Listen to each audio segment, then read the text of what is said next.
Hello, everyone. I'm Carla Kopp. I am a board game designer, developer, and publisher, and I'm here today with AnnaMaria Jackson-Phelps, who might have the longest name in the board game industry. I haven't done a survey, but could. Um, she is the designer of Synchronized, Heap, net fishing. She's also been doing social media management at Pencil First Games. She used to be, she's a legacy member of Board Games Quest, and she's part of Girls Game Shelf, among like so many other things that she does in this industry. AnnaMaria, what have I missed? Can you tell us more about who you are? Um, I play piano and read lots of books.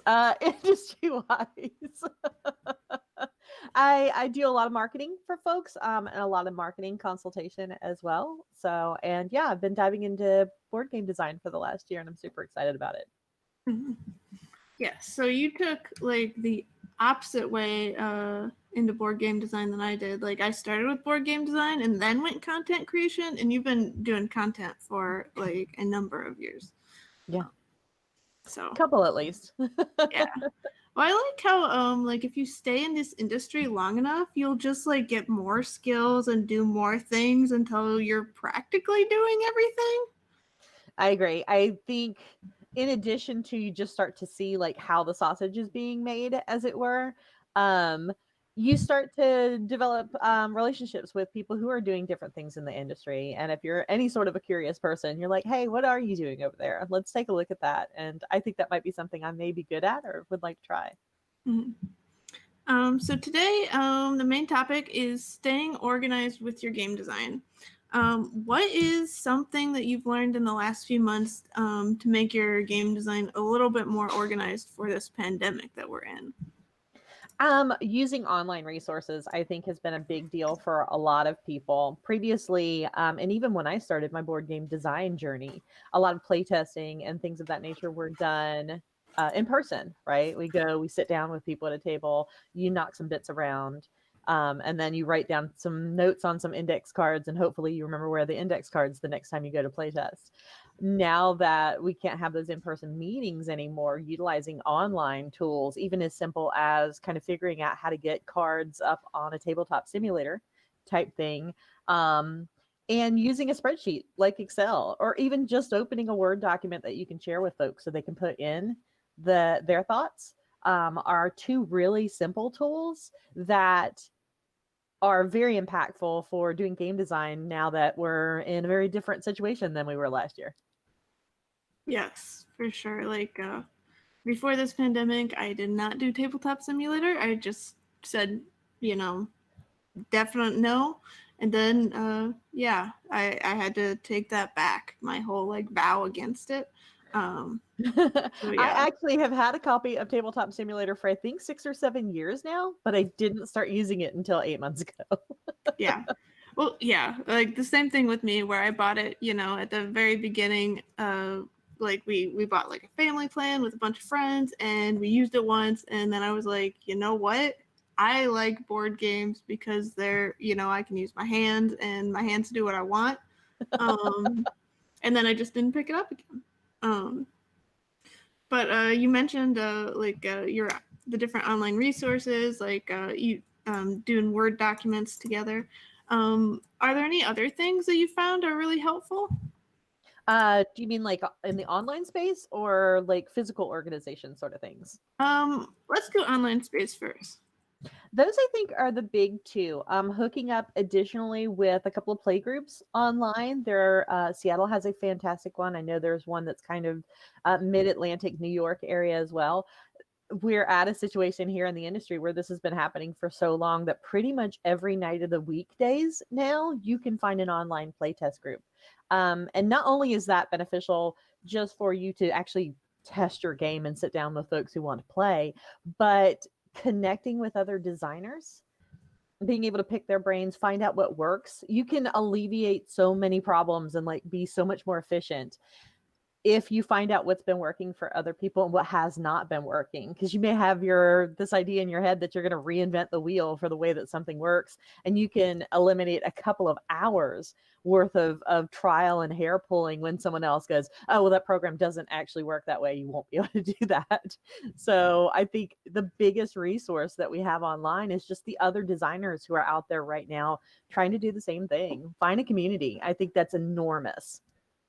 Yes. Well, especially with things with Tabletop Simulator, like I had a game where like the things showed up correctly to me when I was hosting, but like other people saw everything that was red as white, which did not work in the game, where like it completely changed how the game worked. Wow. And I had no idea like what was going on. And like I went to one of these like game groups and I was just like complaining about things, and somebody else was like, yes, I've experienced that. Instead of using white 255, use white 254. Wow. And it was like, how was I supposed to, like, how long would that have taken for me to figure out on my own? Like, would I have ever figured it out, or would I have just like given up and been like, red is white or something, like white is now black, or like just chosen like some other completely different color and been like, yeah, just don't get confused with the cards, I guess. Yeah, absolutely. And that's seems like a very simple thing, but if you'd spent hours like trying to figure out why that one particular white didn't work, right? So that's a huge savings in time, and time is probably our biggest resource. Mm-hmm. Well, and like just energy too, because like I used to like be able to do things like all day, every day, just game design all the time, and now it's like I definitely can't, just because like the pandemic and stress and all the things. So like if I just get frustrated with some issue on Tabletop Simulator, like I'm not going to have any time to do like any other game design. No, that entirely makes sense. And maybe that's what the playtest group winds up being what is good for you for, is to be able to go in there and go, this problem is such a big deal. Just having people to rant to sometimes is helpful. Mm-hmm. Well, yeah, because like they're in the same situation. They'll also be like, "Yeah, just tabletop simulator doesn't work." Like being able to like talk with somebody and have them basically tell you that like you're not weird, you're not dumb. We're all in this together, and it's not easy. It's not easy, and that's okay. Exactly. So, you did mention like offline resources as well. Yes. Oh, okay. So this is where you get in the nuts and bolts, because I like to organize stuff anyhow. And I think the key to doing anything successfully, if not even better or well, is having an organized space. So whether or not, you have a crafting hobby or you like to play music or whatever, making sure your space is in good order for you to do that will help you. So a few of the things that I use, for example, are like keeping my resources organized. So I like little craft bins for all my bits. So everything's already organized in here. And I'm like, hey, if I need little teeny squares, they're already right here. I glean these from games that I have that we're not playing anymore, or things from thrift shops, but keeping them together instead of just in a sack of bits means that the next time you're like, I need 13 white squares, you're not with the sack of bits for an hour, like trying to sort those out, which I know I've seen people do. So another thing I like is keeping your notes in order, whether or not you use, this is the Fail Faster journal, which I think is a really cool journal, or just finding one. Having everything all together means that I love index cards, but if you've made really great notes on one index card and it gets lost, or it's lost in the sea of 120 index cards, that's not super helpful. But if you have one journal that you kind of keep with whatever you're designing, then you always have that same thing to refer back to every time. And keeping notes is, one of our biggest tools as we're going through the design process, to kind of remind ourselves of things we tried or suggestions other people made. So I think that's a big one. I think another thing is like find a box. So all my stuff is in individual boxes. These are just mailers that I've gotten other people's games or gifts or things from, online ordering. which I'm doing a lot of these days. And so everything I know that I need for the game, including a little notebook, is in each one of those boxes. So when I'm ready to work with with that game, I can just go to the shelf, literally pull down that box, open it up, and I'm ready to go. So I don't have to go, oh, I need to find my journal for the game, and I need to find the bits that are over here, and I need to find the whatever. It's all contained in one box.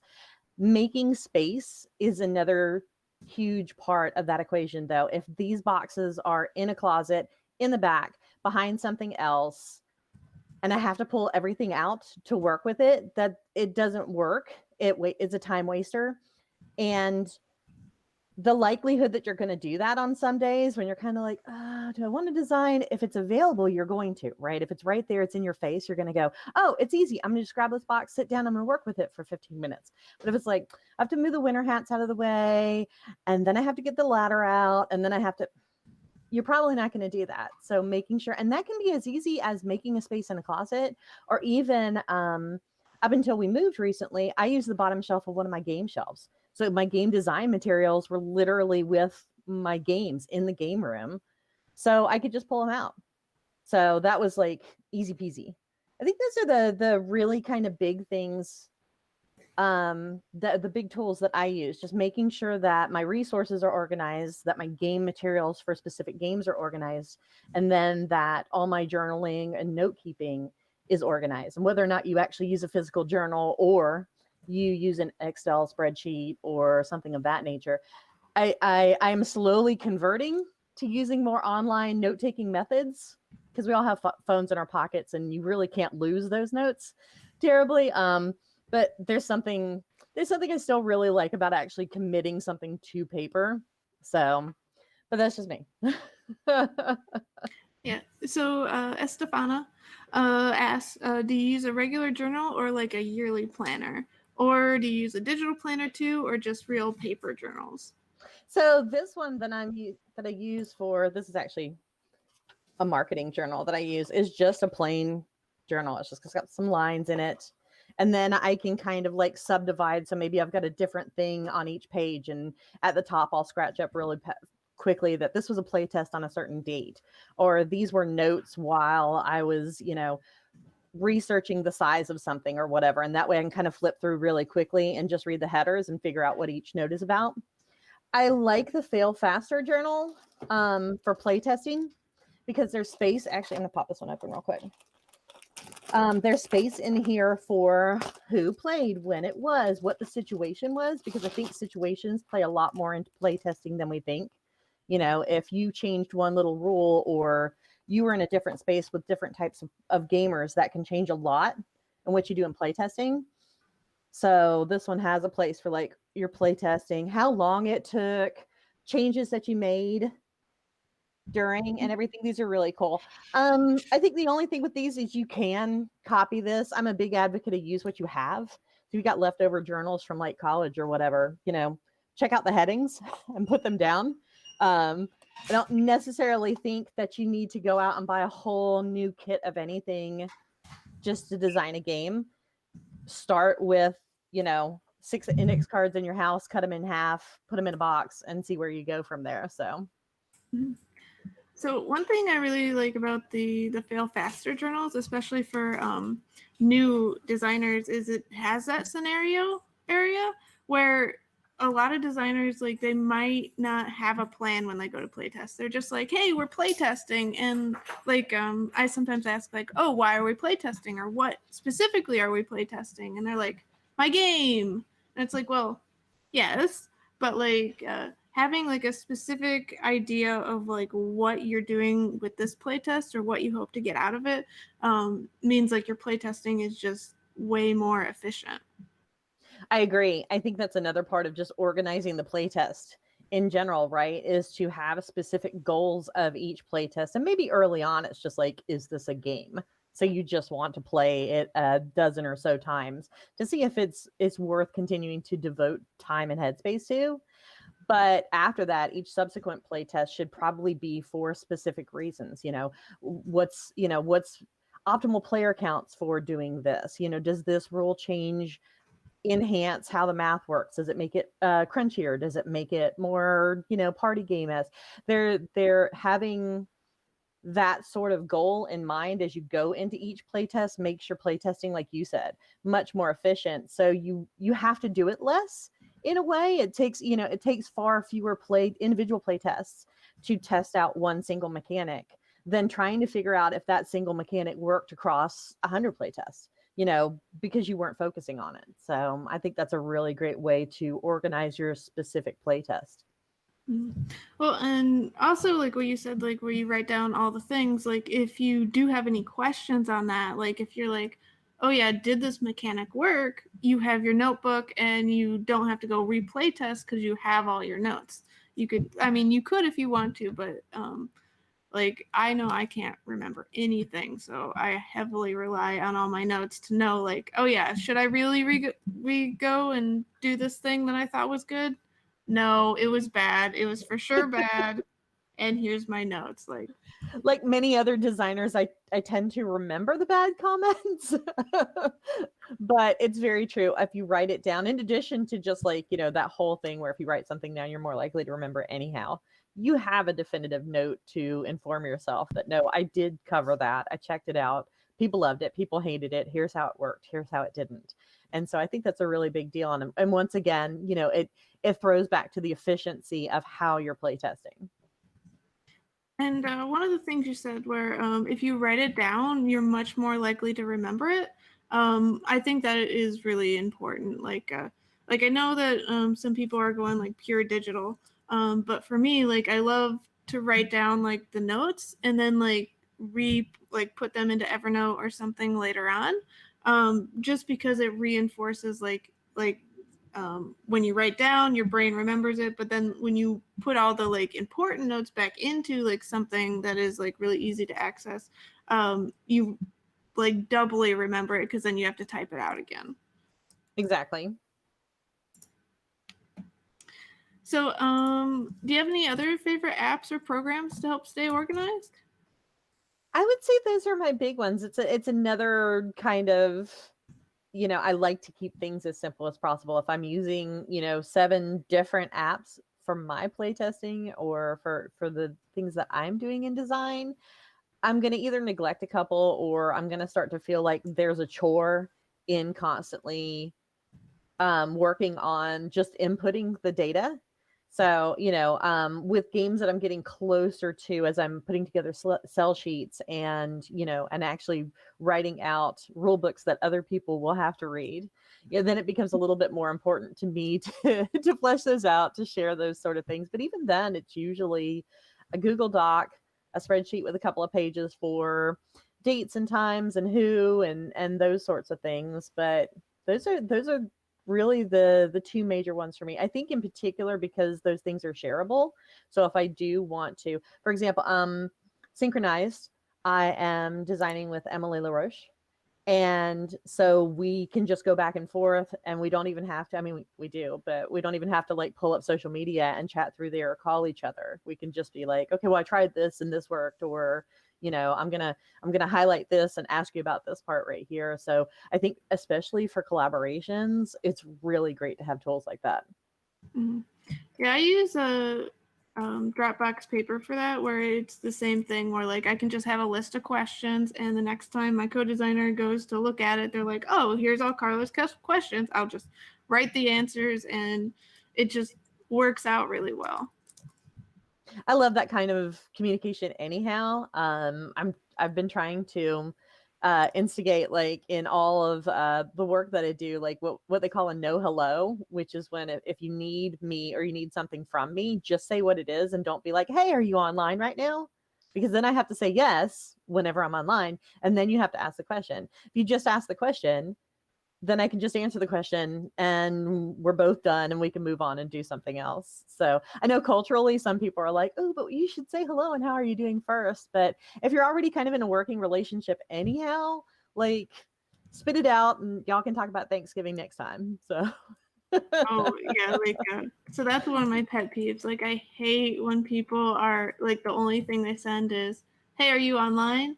It's like you could say that like instead, like if you need by cultural reasons to say hi, how are you doing? Say hi, how are you doing? Can you give me this thing?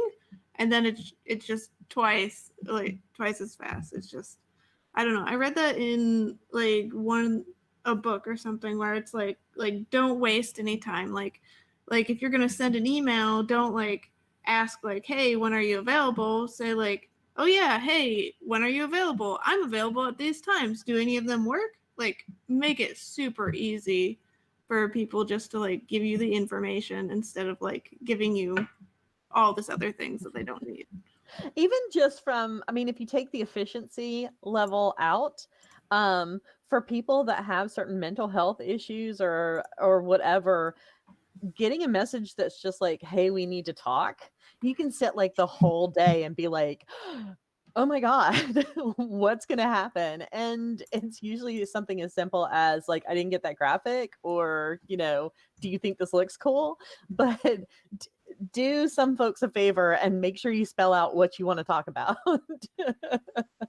Like, yes, I super agree with that because I've experienced the same thing where somebody was like, hey, we need to talk. And then like we talk like the next day and they're like, look at this really exciting thing. And I'm like, why? Why would you have phrased it like that? Like, just tell me what the thing is. Like, I don't want to think about it because like right now I have so many other things on my mind. Like just tell me happy things. Like let's not worry about anything. Just get Exactly.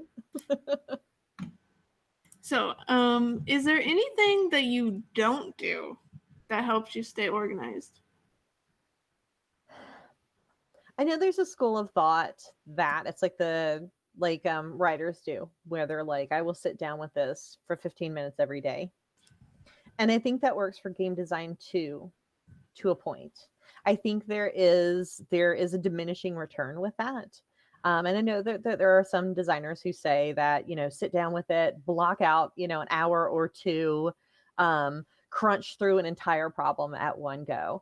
That doesn't work for me. Sometimes if I do sit down with it for my 10 minutes for the day, I do get inspired and I continue to work on it. But if I'm not, I stop. Because for me, I'm kind of wasting time. I'm not getting a whole lot out of whatever I'm doing at that point. I feel resentful. And maybe the next time I go to pick up the game, I'm still a little resentful that, oh, I had to spend an hour on this and I didn't really want to at that time. I had quests I wanted to do in World of Warcraft or whatever. So I think respecting your time, like I said earlier, time is the biggest resource we have for literally everything. You cannot get that back. So respect yourself and your time enough to know this is something that most of us do because we like doing it and not because, we're making so much crazy money that board games and crazy money. But,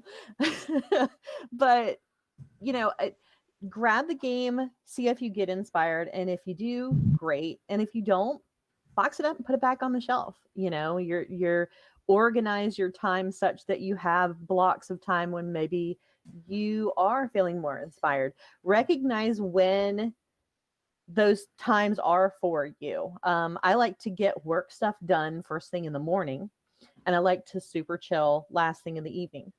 So for me, like if I was like, oh, but I have 15 minutes here, it's late in the evening, it's probably not going to work out for me because I'm not in that mindset. So even just kind of organizing what times of day are better for you to work on projects like that could work.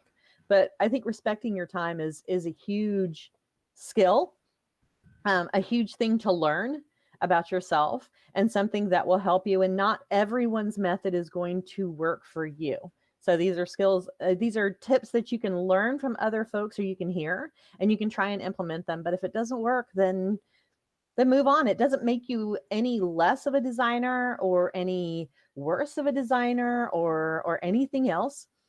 It just makes you a different designer, and we're all different designers. That's how we get 3,500 games a year that are all different, or else we'd all be making Forgotten Waters or something else over and over again, and this industry would be pretty boring. I definitely agree with that. Like just figuring out like when you could do things.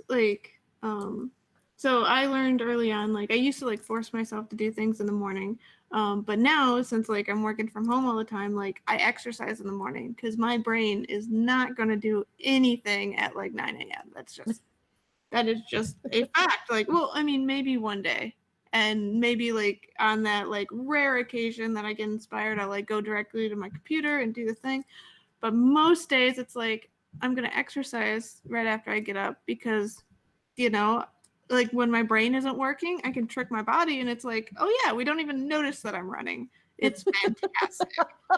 Um, but yeah, when That's you can actually awesome. like think about it, and like the whole like doing the creative thing when you have creative time, like um, whenever I get like in a slump and like I just don't know what to do, like I do something else that like doesn't require my brain. Like I'll go clean or fold laundry or something because like my brain is like more creative when I'm not trying, if that makes sense. No, I think that makes sense. That's the little spur of the moment notes that just pop into your head. And another reason why keeping a journal nearby is kind of helpful because then you can go, oh, I just had this idea. So when I have time, I can do it. But when your mind is free from like all the other kind of responsibilities it has the freedom to just let those things kind of float around and float in and you can kind of give them attention. So that's really cool. Do you have any tips for people like trying to figure out like when are the times where they can like really knock things out versus like their creative times and all of that? I mean, I think that goes back to a little bit of like figuring out when your kind of like time cycle is, when are you efficient? When are you creative? When are you not either? um and then blocking out some time, schedule some time for yourself. And if you use that for game design, that's great. And if you use that to take a bubble bath, that's great too. Yeah, but making sure that you haven't overscheduled yourself to the point of you can't get any work done. Also, looking at game design as not just one thing, but a set of different kinds of tasks can help you do different things at different times. So maybe I need a certain amount of time to be creative, or I need a certain amount of time to actually do a play test.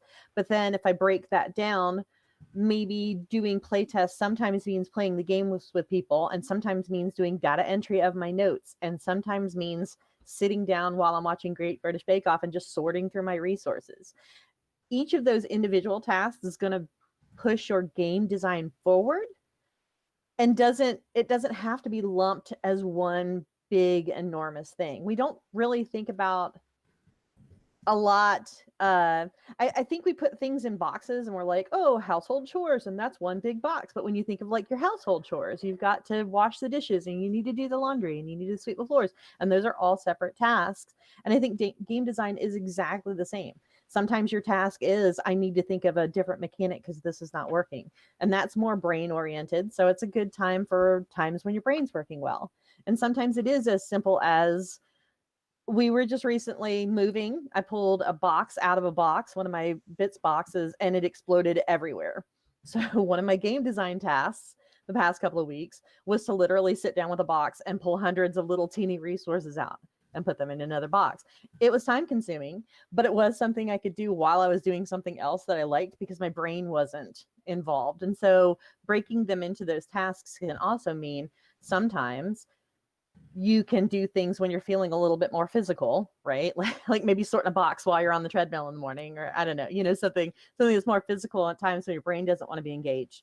And then later when your body's tired, you can do your brain tasks. Mm-hmm. Yeah, like I really like that whole like mindset of like use your brain when you can, use your body when you can, and like just be okay with that. Like work with what you got. Exactly. So, any advice for someone that's like brand new to game design and they want to get started on getting organized? Do it. um, I think the first off, there are enormous amount of resources online, specifically insofar as other people who are in this industry and doing game design who will help you.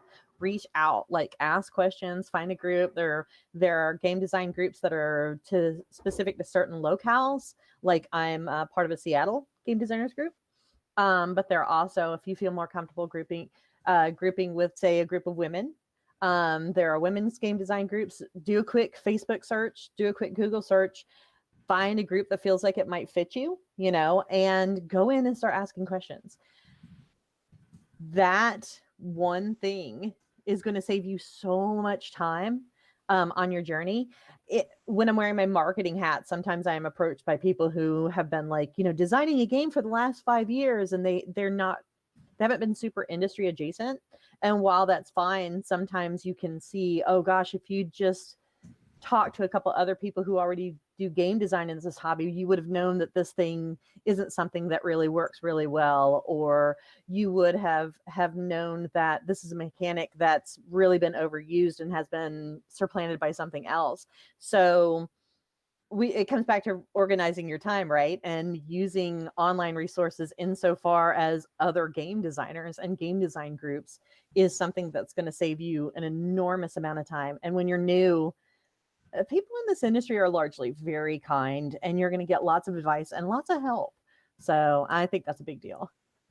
Yes, I for sure agree with that. I think that's one thing that like new designers, if they can just like realize that like people aren't going to make fun of them or tell them that their game is bad so they're bad or whatever, like if you ask a question, people will probably answer it and they'll be really happy to like just discuss game design. Like we all like to game design and of course like talk about it and just like go in depth because like me playtesting somebody else's game, like that helps them, but it also helps me because like I get to like just think about something new and experience something else, and that could inspire me in my own game design. So like helping out other people is helpful to yourself as well.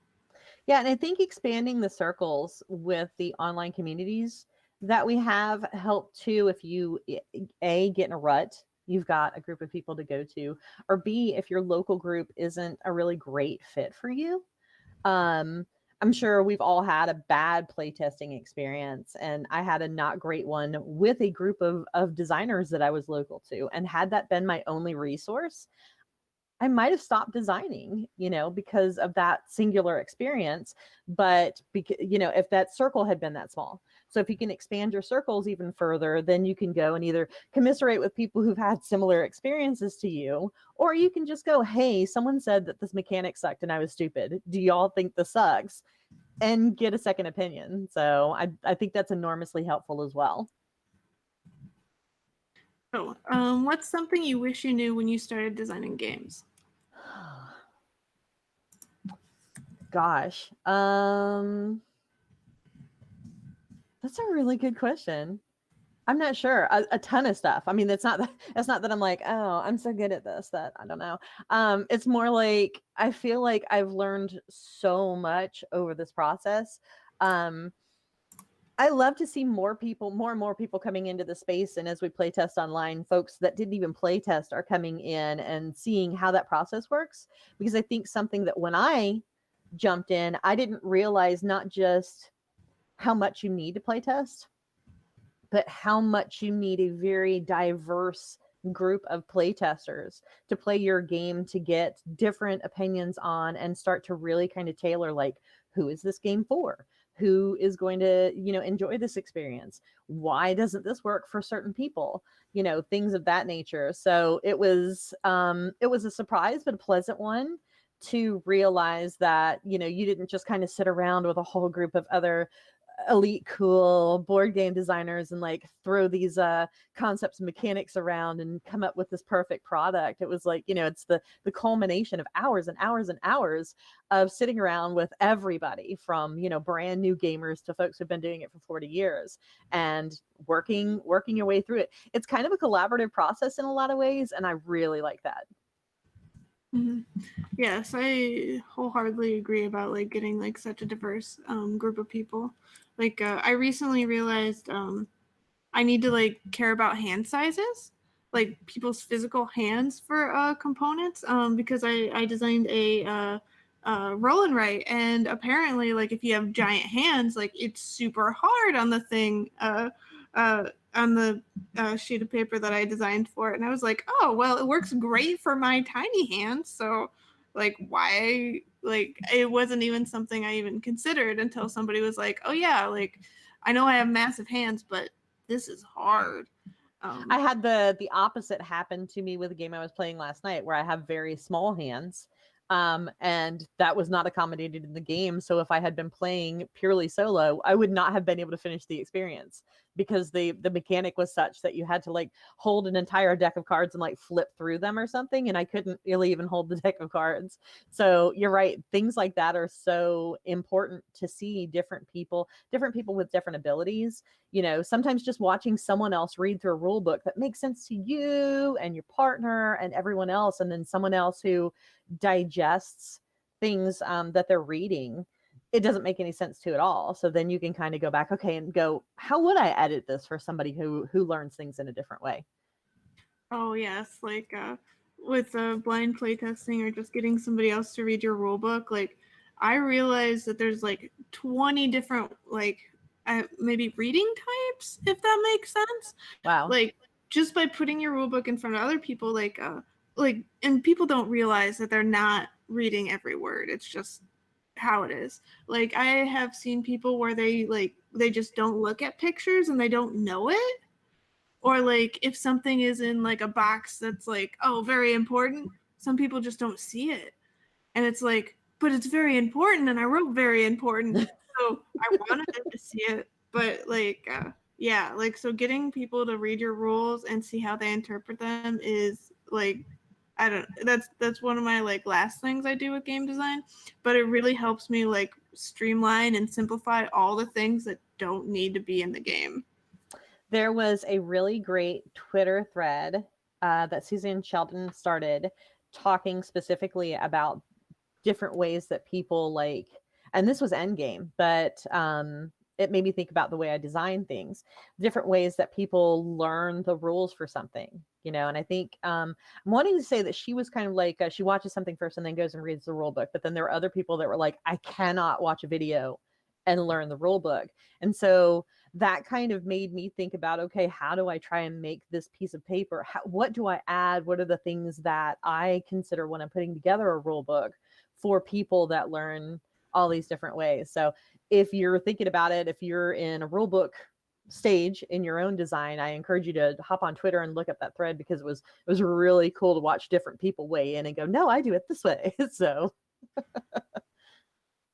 Yeah, like I usually try to have like have like a video and the rules, but yeah, I didn't think about the whole fact like that some people do it in different orders, and having that order like accommodate all of it, like all the different player types, is like will mean that everyone can just learn your rules. exactly. So Estefania had another question. How many games are you able to work on or design at once, and are they all in the same stage of design? So no, mine. So currently I'm working on 3. I have a 4th that's kind of like, well, I have a 4th and a 5th that are kind of in baby stages. Heap, the first game that I designed, is almost completely done. I still pull it out and I still test it every once in a while to see if there's anything that can be tweaked. Synchronized, unfortunately, we already had announced a date that we were going to release. And it was going to be during the Olympics this year because it's a sports themed game, and it's a party game for like 8 people. So we kind of had to put that one on hold for a little bit because no Olympics and no groups of 8 people. So and then net fishing actually kind of got, that was one of those fun game designs where you start designing one game and you have one little teeny thing that someone mentions or you think of and you go, you know what? I don't want to do this anymore. I want to take this and run with it. So I went from, I had a game that I was working on that was about a very specific animal, and there was one tiny little bit of it that had to do with basically like catching resources, that turned into this whole other game that centers around net fishing. Is something that every culture developed very early. So worldwide, you can find it like, tens of thousands of years ago. And so it became more a game about not just gathering those resources, but how like individual civilizations related and grew together. So, but yeah, I didn't have anything to do with it. But back to Estefania's question. I'm sorry, I got excited about my own game design. I like to do them in different stages because I feel like there was a point where both Synchronized and Heap were at the same point, and I found my attention very divided between, okay, if I'm going to do a playtest event, which game do I take? And so that was hard because then my brain would be in two different places, or I'd get to something and I'd brought one game, but maybe the other game would have been more appropriate, or I could have got further with it. So having them kind of staggered and having at least one that's a little bit ahead, and then I can keep kind of almost like a factory, right? And there's a little conveyor belt, and each one's on the conveyor belt. And that way, if something like Synchronized needs to be picked up and put further back on the conveyor belt, that means like net fishing can come forward, or one of the newer designs. So, yeah. Yeah, I agree with that. Where for my game design, like I have a lot of like variety in the stages and how done they are, because like as you said, like with playtesters, like some playtesters can like designers, they are all okay with looking at like my garbage graphic design that I haven't spent any time on. They can deal with that. But if I put that same prototype in front of like people that aren't used to playtesting, they will be like, they will not be able to play at all. They'll be so distracted by like how bad it looks that like they won't give me like great feedback. So having like a game for every different type of playtesting group just means that I can always playtest. Absolutely. Before this pandemic, I used to actually like I had a case of like 20 games that were in various stages of design, which was very possible because I'd travel around and playtest and be like, "What's your favorite mechanic?" And people would say something, and then I'd put that game onto the table. But in this pandemic, it's so much harder to like keep that many track of that many games. So, and keep the tabletop simulators updated. Very true. Like I think like the max I can do now is like 7, because I've also started like calendaring in certain games. Like on Tuesday I'm going to be playing a certain game, and on Thursday I'm going to be playing another certain game. So if I have a game each night, then everything will like each week every game will get like at least something done to it. So yeah, the 20 was in a weird part of my life that I don't think I'll be able to get back to. Yeah, I think if there is a minor disadvantage to testing sometimes in the online space, is previously if we were going to head to something like Metatopia or Break My Game or whatever, you could just like grab a handful and go. And now, because of the way a lot of the online spaces work, you kind of have to have that schedule and say, okay, this is the game. That's how you get people to show up, right? You're like, this is a game about this that I'm going to be testing at this time in this place. And it takes a little bit of the kind of whimsical, oh, it could be anything, we could test anything out of it. But I think it helps too that it advances specific goals for specific games. So pros and cons. Mm-hmm. So, do you have anything in particular you do when you're stuck on a game design? I moved to another game. For me, trying to just like pound my way through it is just not going to work. It's just not the way my brain works. And that's for just any project that I'm doing. If I'm stuck learning something, I need to take a break. So at the very least, I need to take a break, and whether or not that means I need to take a break and just go for a walk, or I need to take a break and put something on the shelf for a week or two. It helps me reset. It helps me get reinvigorated for the project. So that would be probably the biggest thing that I do when I'm stuck. Sometimes I will reach out and go, hey, maybe like on Twitter, and just be like, what do y'all think of this? Or, if you were preparing food, like come up with maybe a question that's similar, but not necessarily related to game design.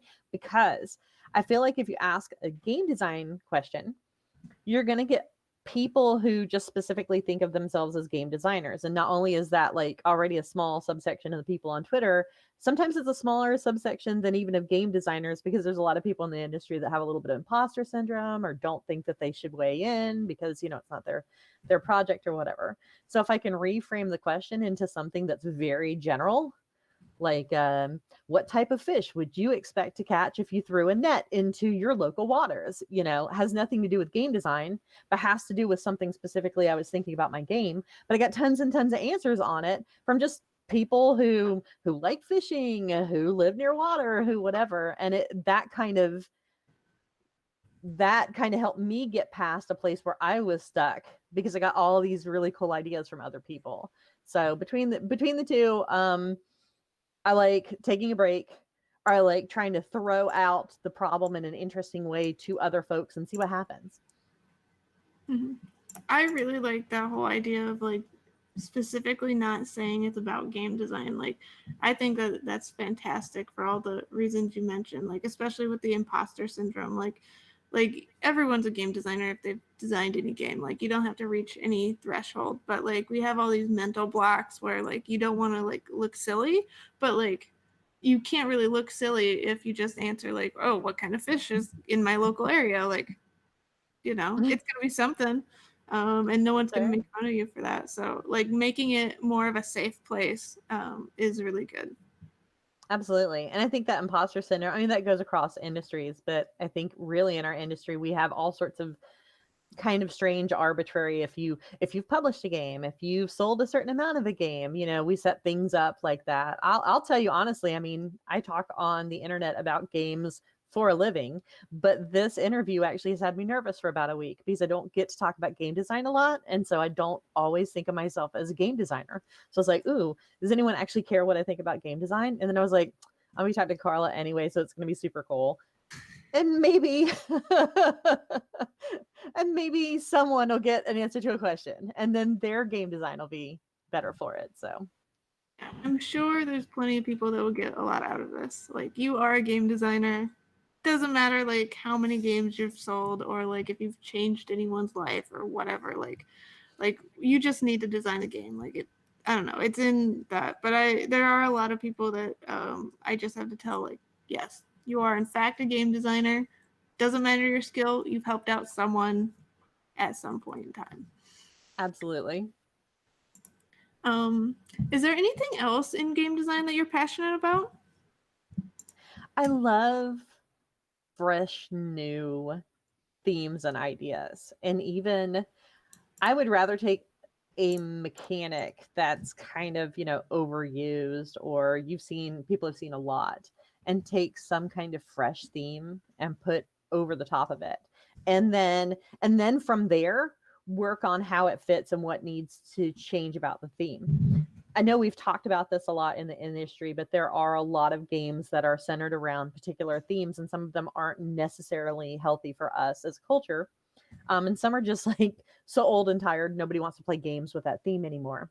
So taking something that people don't always think about in game spaces. I mean, Elizabeth's Wingspan is a great example. We've got more games that are now about cooking, gardening, knitting, all sorts of things that 10 years ago you probably would have never seen in the game space.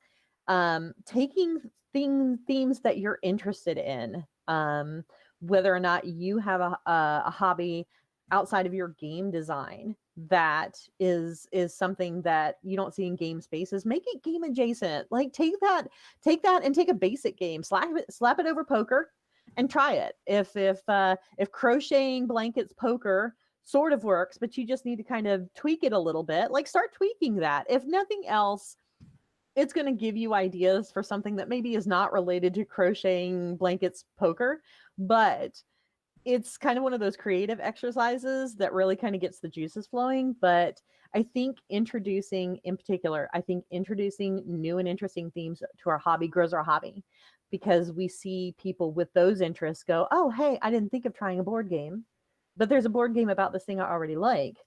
It's one of the reasons why board games with IPs, pop culture IPs, do better than a lot of games that don't, because people go, oh, I'm into Buffy the Vampire Slayer, and so is my friend, so I'm going to buy her this board game that's about Buffy the Vampire Slayer because I don't know why, because we like Buffy.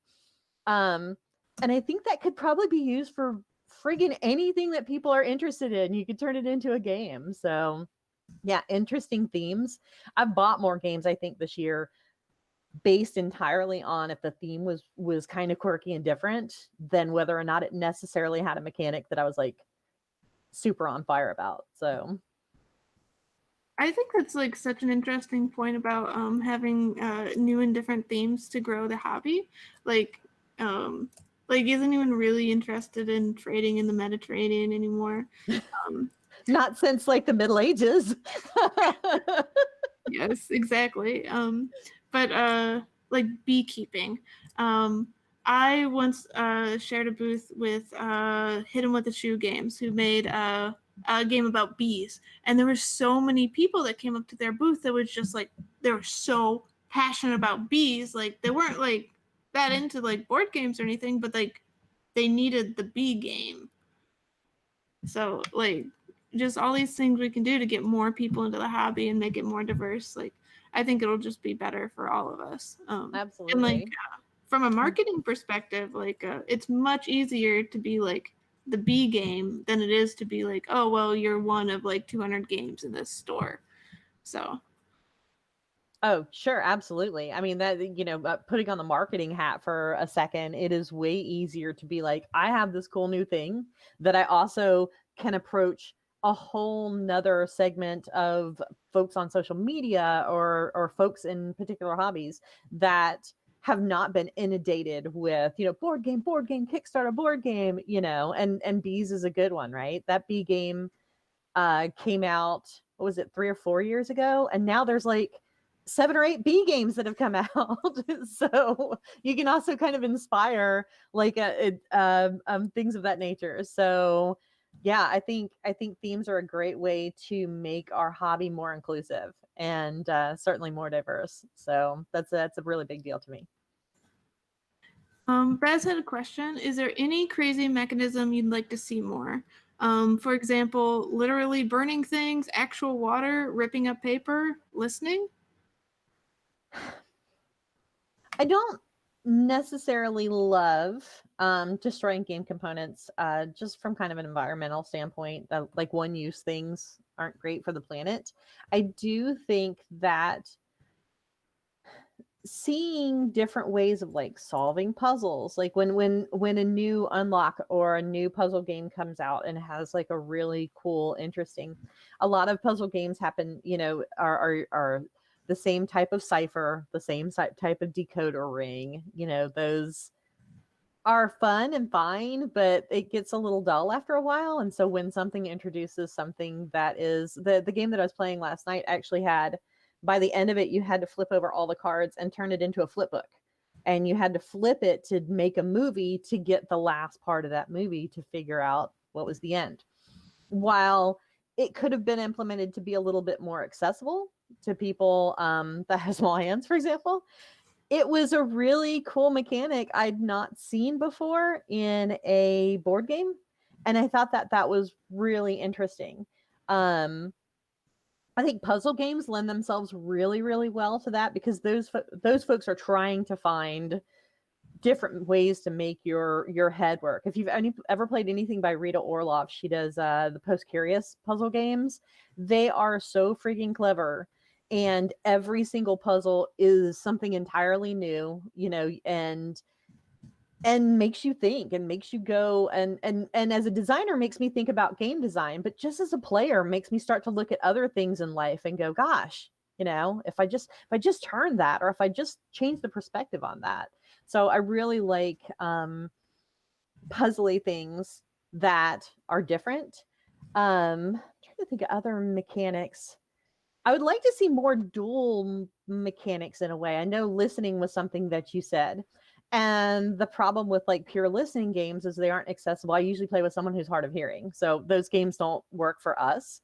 But if they would implement something that was that and also maybe a pattern of lights and do the two together, I think that that could be really interesting because it remains accessible.